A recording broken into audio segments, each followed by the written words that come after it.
Maria Bustillos, you're introducing Civil here on the Mobile Media Day in Würzburg. Can you give me an explanation? What's it all about? Civil is a blockchain-based platform, a little bit like Bitcoin or Ethereum. It runs a token so that people can use cryptocurrency to pay for journalism. How did you come up with this idea? I've been thinking about this since 2013 when I first started studying blockchain technology and Bitcoin. My first piece about it was written back then.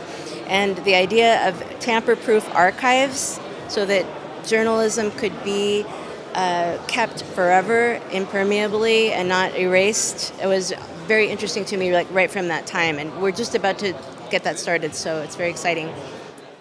But what's the goal? I mean, why did you come up basically with this idea? What's the goal of it?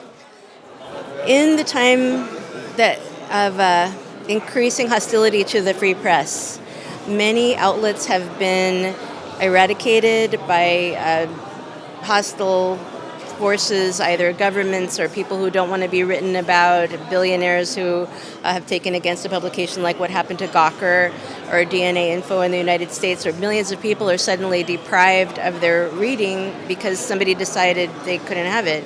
And archives also have completely disappeared, partly through bad actors and partly through just link rot and things that we didn't realize were going to happen to the internet as it matured, that like servers would die and URLs would die. So the ability to retain the information that we are making every day, the so-called first draft of history, is fragile and being lost. Blockchain technology gives us a way to address that immediately and permanently. I mean, basically, as long as the internet lives, our work will live.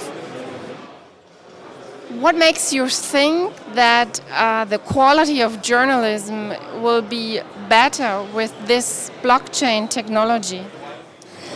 There's two main goals for me. One of them is the archiving that I told you about. Just knowing everything that happened will make we can't even do research now. Whole publications, work of my own, completely disappeared. Except for in the rare cases where it's been archived. So that is a huge improvement, just to make sure that people can see what really happened. The second thing is giving people a chance to pay writers directly for the work that they value and enjoy, and for very interesting experiments to take place between how journalists and readers interact. Like, for example, we hope to have a commenting system at my publication, Popula. We hope to have a commenting system where people have to pay to comment, which makes moderating a lot easier and keeps trolls away. And also, like, commenters, readers who participate will also be able to get tips, money, cryptocurrency in very small amounts when people want from other readers. So it's creating a larger conversation that is formalized by the exchange of money. But what is so new about this aspect? I don't know what it is in the US, but I know in Germany that you have journalists that implemented their own micropayment system on their blogs or wherever. So what's the new deal there? When we say micropayments, we're talking very, very small amounts. It's not possible to do that in the US. The systems that we have are really expensive per transaction. Using this, you could leave 5 cents, not this very, very tiny amounts. You can do, you can sort of redesign interactions based on amounts that are not way too small to even consider use with Visa or PayPal, where the transaction cost would exceed the amount that you're giving. Every journalist, not only in the United States, I think also in the rest of the Western world, is concerned about this fake news character that's been spread all over, whether it's no matter whether it's the social media or even on well-known publications. Is your idea something that helps to prevent fake journalism, fake news? Yes. I have been very, very opposed to the involvement of social media in the news business for many years. We don't have a Facebook page. We're creating a separate economy. Like everybody on the Civil network, has kind of aligned in this. where, we're not looking to spread our work through those channels. We don't have ads. There's no ad tech.